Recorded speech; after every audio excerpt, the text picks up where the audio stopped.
എനിക്ക് ഏറെ പ്രിയമുള്ളവരെ, എല്ലാവർക്കും എൻ്റെ വിനീത നമസ്കാരം. അസ്തമനത്തിന് നേരെ എന്ന ശ്രീമതി ഇന്ദിരാകൃഷ്ണൻ ചേച്ചിയുടെ നോവൽ തുടരുന്നു. രശ്മിയെ വിളിച്ച ഏട്ടന് കിട്ടിയ മറുപടി പ്രതീക്ഷിച്ച പോലെയായിരുന്നു. ഞാനിങ്ങനെ ഒറ്റയ്ക്ക് മാറും, ഏട്ടൻ ലീവിൽ വരുമ്പോൾ ഒഴിഞ്ഞു തരാം. സ്പീക്കർ ഓൺ ചെയ്താണ് ഏട്ടൻ സംസാരിച്ചത്. ഏട്ടൻ പക്ഷേ പ്രതീക്ഷിച്ചതിലും മികവ് കാണിച്ചു. അത് പറ്റില്ല, ഞായറാഴ്ചയ്ക്ക് ഒഴിവാക്കണം. താക്കോല് രാമുവിൻ്റെ കയ്യിൽ കൊടുക്കണം. ഞാനും സുമതിയും തിങ്കളാഴ്ച അവിടെ താമസിക്കാൻ വരും. എനിക്ക് വേറൊരു സ്ഥലം അന്വേഷിക്കാനുള്ള സമയം തരണം. പറ്റില്ല, നിൻ്റെ ഭർത്താവിൻ്റെ വീട്ടിലേക്ക് അധിക ദൂരമില്ലല്ലോ. നീ മാറിയില്ലെങ്കിൽ ഞാൻ പോലീസിനെ കൊണ്ടുവന്ന് വലിച്ചിറക്കും. അങ്ങനെ ഒരവസ്ഥ ഉണ്ടാക്കണമെന്ന് നല്ലോണം ആലോചിച്ച് തീരുമാനിച്ചു. ഇനി ഞാൻ വിളിക്കില്ല, നമുക്ക് നേരെ കാണാം. ഫോൺ കട്ട് ചെയ്തു. കേട്ടപ്പോൾ ശരിക്കും ചിരി വന്നു. എൻ്റെ മേനോനെ, ഇത് നിങ്ങൾ നേരത്തെ ആയിരുന്നെങ്കിൽ നിങ്ങളുടെ മക്കൾ നിങ്ങളെങ്ങനെ ആട്ടുപട്ടിയാക്കൂ? വലിയ താമസമില്ലാതെ സീമന്തപുത്രിയുടെ വിളി വരും. ഇവിടെ എത്തിയതിന് ശേഷം ഇതുവരെ വിളിച്ചിട്ടില്ല. എങ്ങനെയാ തുള്ളാൻ പോണേന്ന് അറിയില്ല. മറുപടി മനസ്സിൽ തയ്യാറായിക്കോളൂ.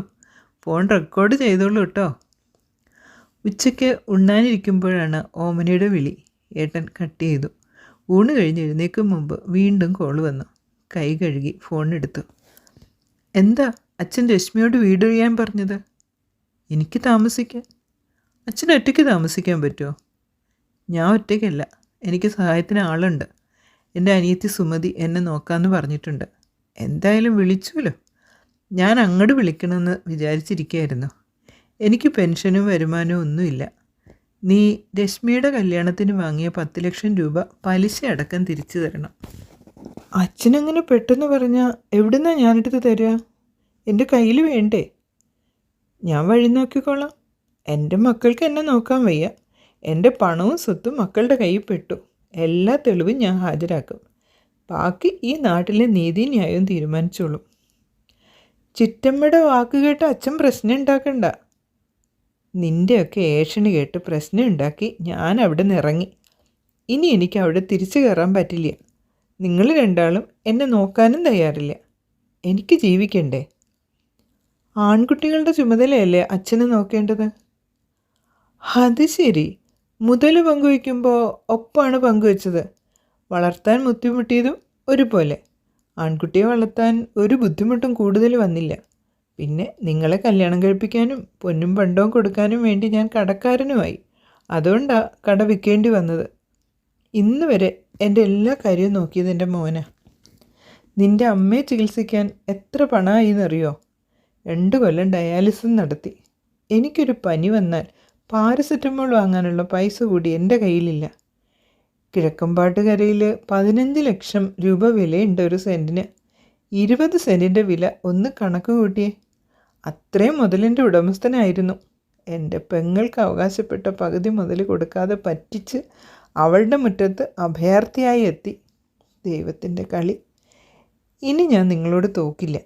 ഞായറാഴ്ച തീർച്ചയാക്കാം അച്ഛൻ്റെ കാര്യം. ഞായറാഴ്ച രാവിലെ 6 മണിക്ക് എണീറ്റ് വിളക്ക് കൊളുത്തി പുറത്ത് വന്നപ്പോഴേക്കും മുറ്റത്ത് സ്കൂട്ടർ വന്ന് നിന്നു.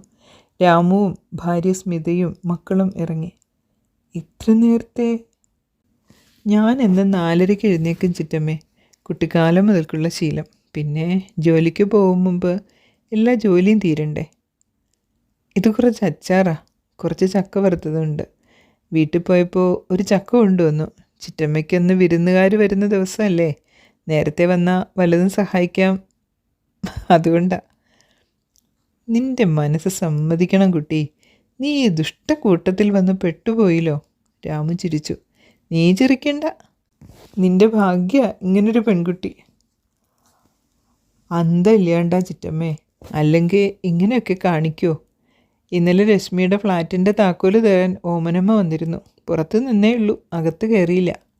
നന്നായി കുട്ടി. ഇന്ന് നന്നായി പറയാലോ മുഖത്ത് നോക്കി. ഇന്നലെ വല്ലതും പറഞ്ഞ് തെറ്റി ഇന്ന് വരാതിരുന്നാലോ. ഞാൻ ഇന്നലെ 2 വിളിച്ചു. പോലീസ് കേസാക്കണ്ടെങ്കിൽ വന്നോളാൻ പറഞ്ഞിട്ടുണ്ട്. എഗ്രിമെൻ്റൊക്കെ ശരിയാക്കിയിട്ടുണ്ട്. വക്കീൽ രഘു വരാണ്ടിരിക്കില്ല. അവറ്റയ്ക്ക് ബോധമൊന്നുമില്ല.